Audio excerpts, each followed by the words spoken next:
Normalement, c'est fini, je crois. Ouais.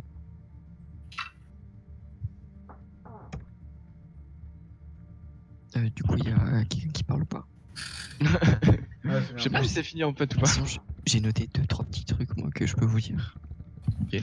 Bon, je suis pas du tout coach, hein, mais j'ai noté que vous colliez pas vos ultis. C'est-à-dire que vous utilisez les ultis et vous ne dites pas à votre équipe. Nombre de fois où j'ai vu une grave, un shatter ou les trucs partir sans que vous disiez déjà au préalable, je vais utiliser ça. Et même quand vous l'utilisez, bah vous le dites pas. Du coup, bah ça permet, enfin ça met vos coéquipiers dans l'embarras en fait. J'ai vu un truc aussi avec la Orisa Rodok, un truc que je peux vous proposer, enfin vous conseiller, c'est vraiment d'avoir une communication interne entre Orisa et Rodok. Je sais pas qui est le main tank, Ouais. mais en fait, tu disais quand tu poulais, tu disais ok je poule lui, mais essaye vraiment de dire ok je vais pull là. Est-ce que t'es prêt? Rapide. Ça sera de plus en plus rapide forcément. Mais ok je vais pull là, ok. Tu regardes ton Rodok est là, hop tu pull. C'est beaucoup plus simple de se synergiser comme ça en fait. Aussi, essayez de pile sur vos supports. Souvent en fait, vos supports sont laissés derrière. Ils se font dive. C'est pas une fin en soi, vous pouvez aller les aider. Surtout si vous avez une diva, surtout si vous avez quoi que ce soit en fait qui peut aller les aider. Même une merci peut aller aider Sahana en la healant. Et déjà, les supports, vous dites pas que vous avez besoin d'aide. Et les autres, essayez vraiment de pile, tout simplement, d'aller les aider. Et autre chose que j'ai noté, c'était pas sur cette map-là, c'était sur celle d'avant. Jamais Anasen contre de la dive. C'est genre le combo de support qui a aucune mobilité, qui a aucun poup, aucune façon de s'en sortir face à de la dive. Et aussi un autre truc, peut-être de la merde, mais quand vous voyez qu'en face, justement, il y a le combo Anasen plus Genji, mais foncez, prenez Winston Diva en fait. Justement, c'est du pain béni pour dive. De 1, dive les supports, et de 2, pour delete le Genji, et bah vous prenez un Winston. Parce que c'est le plus grand contre à Genji. Voilà, c'est les petits trucs que j'avais notés. Ouais, bah merci. Ok. Merci beaucoup. Merci. Après, je sais pas si quelqu'un d'autre, je sais pas, Crunk, t'es mute en tout cas, je sais pas si tu le sais. Il est FK aussi à mon avis. Je pense qu'il est Parlez à moi, c'est ça? Je lui ai demandé ton avis. Non, pour faire un point de vue global. Dans un premier temps, au niveau de la com, le tracking ult, en général, il est assez bien fait dans un premier temps. Donc c'est assez intéressant ce que vous faites. Vous vous trompez rarement au niveau du pourcentage des ultis en face. Le principal problème au niveau de votre com à l'heure actuelle, c'est qu'il y a un focus qui est call, en fait, il tombe pas assez vite, en fait. Et sur ce scrim-là, plus principalement, vous avez plus subi la pression que vous en avez mis. Dû au fait que le Hanzo était assez chaud, que la Widow aussi. Du coup, vous avez subi continuellement de la pression sans mettre en place votre jeu. C'est-à-dire que c'est eux qui vous ont imposé leur jeu à eux et ils vous ont fait passer où ils voulaient, en fait, concrètement. Parce que, par exemple, sur King's Row, la Widow, quand elle était au top, là, que vous passiez à droite en mid lane, elle, ça lui changeait pas grand-chose puisqu'elle garde le top. Si elle est pas emmerdée, elle va rester au même endroit. Elle s'en fiche, elle met énormément de pression et en plus, elle touchait relativement bien quand même, je pense. Ce que j'ai pu voir. Donc, il y a autre chose aussi, et ça, je crois, il l'a dit à Mage, par rapport au combo Orisa Hog, les alt pool, faut en abuser concrètement, et il faut vraiment que vous précisiez, mais ça après c'est quand vraiment vous poussez votre entraînement, c'est vos calls décédés. Et ça arrive dans bien plus longtemps en général parce qu'on travaille avant la com et tout ça. On va dire que les calls décédés, ça reste du détail et c'est vraiment ce qu'on fait quand on a un peu plus de vélo ou quand on a déjà pratiqué depuis un petit peu plus de temps. Mais bon, ça peut être intéressant pour le combo Altouk, rien que de spécifier quand tu le récupères, Corptisier, pour Goupy et que Goupy il te dise quand il a son grab. Comme ça, tu vois, vous pouvez vous synchroniser le truc. Et le combo alt hook, il est pas difficile à mettre en place. Il punit assez facilement en général. Donc, faut vraiment en abuser. Sinon, au niveau des heals, Licorne, quand tu vois que tu te fais dive et qu'avec ta Ana, t'arrives pas à exprimer ton jeu en termes de heal, switch sur une Moira. Ça te permet d'avoir plus de mobi, ça heal relativement bien, et en plus ça te permet aussi de counter potentiellement un Genji, parce que tu arriveras plus à le counter avec une Moira en général qu'une Ana, parce que les slips sur un Genji c'est assez chaud quand même à placer. Bon, en général quand ça se place, du coup tu prends un pic. Il faut que tu abuses et abuses encore de tes nades, encore plus Licorne. C'est ce qui peut clutch un fight. En soi, ce spell est une arme de destruction massive, si tu veux. Donc, faut vraiment en abuser. Bah là, j'ai pas. Et faire attention. J'ai pas trop. Ouais, dis-moi, vas-y. Vu qu'ils avaient la Widow et dans les premières maps, j'ai essayé d'en mettre, mais dès que je montrais ma tête, je me prenais un headshot. Du coup, je me suis dit, je reste à l'angle et je me montre pas parce que dès que je me montre, je me fais pique.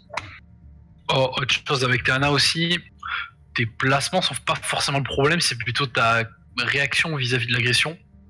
Quand tu te fais agresser, t'as tendance à reculer et à t'éloigner de tes teammates. Alors que quand tu te fais agresser, tu devrais avancer vers Corptisier ou Goupy qui puissent venir te pile en fait. Parce que si tu t'éloignes, eux ils vont prendre plus de temps pour arriver et ça laissera plus au DPS qui est en train de te flank de prendre un pick au Winston. Est-ce que j'ai un exemple typique de ce que je te dis là? Je suis en train de réfléchir sur les maps là.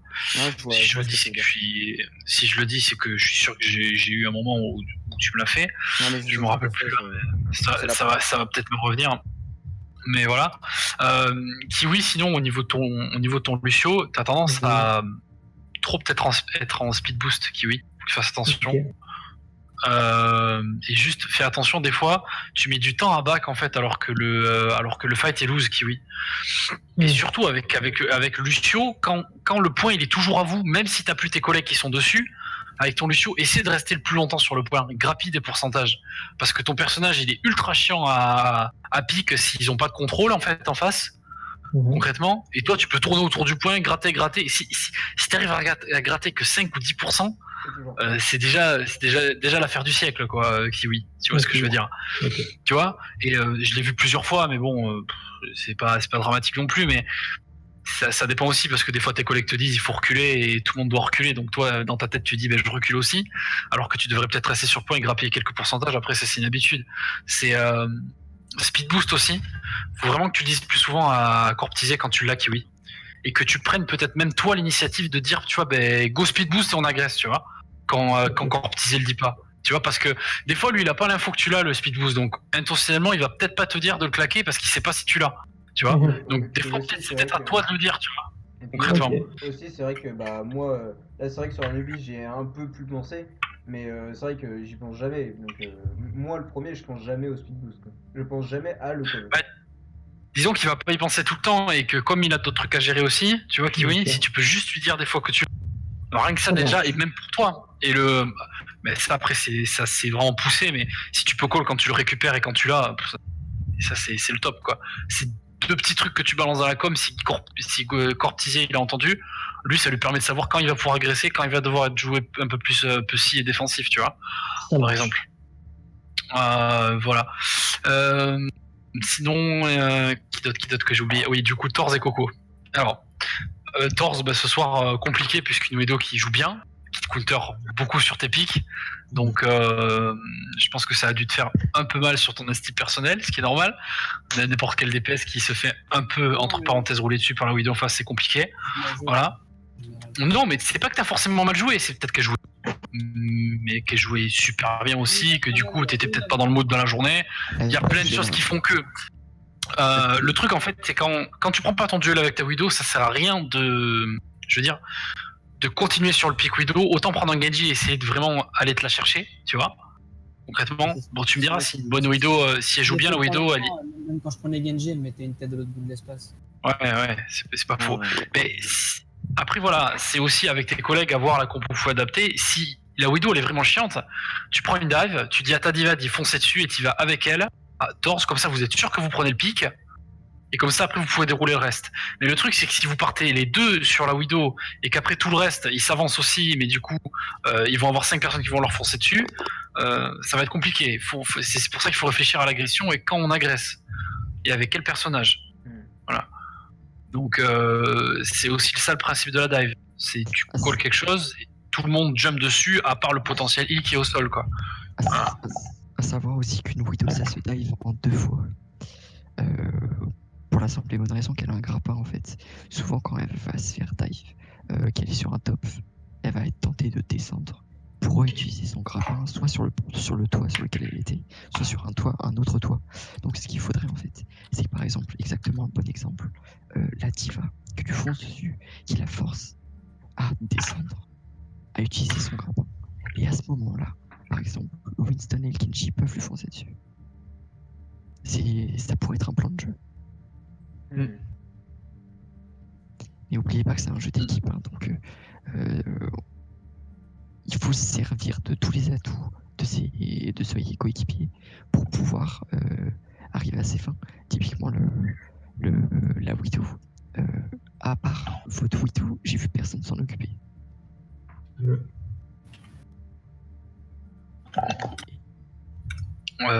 quoi s'occuper de qui De la Widow adverse. Oui, mais bravo Coco, ça coûte vachement. Non, mais vas-y. Non, je te taquine. Donc ça c'est pour ça, Thor.